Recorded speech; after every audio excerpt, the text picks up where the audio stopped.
Karachi electric supply company की जानिब से इब्राहिम हैदरी में वाजबात की अदम अदायगी पर चंद ट्रांसफार्मर्स की बिजली मुनक़ता कर दी गई, जिसके बाद अहले इलाका सरापा एहतजाज बन गए और इब्राहिम हैदरी से एहतजाज करते हुए कुरंगी रोड तक पहुंच गए। मुजाहिरीन ने सड़क ब्लॉक कर दी, जिस पर उन्हें मुंतशिर करने के लिए पुलिस ने शेलिंग और हवाई फायरिंग की, जिसके बाद मुजाहिरीन ने पुलिस पर पथराव शुरू कर दिया।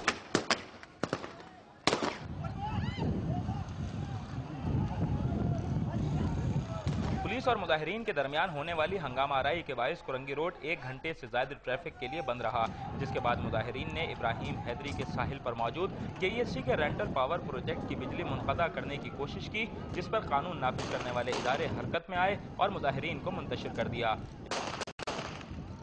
इब्राहिम हैदरी के अवाम का कहना है कि वो केईएससी के नादहिंदा नहीं, जबकि केईएससी का कहना है कि अदम अदायगी के बायस इन ट्रांसफार्मर्स की बिजली मुनक़ता की गई है। कैमरामैन फैसल शेख के साथ आसिफ महमूद, डॉन न्यूज़, कराची।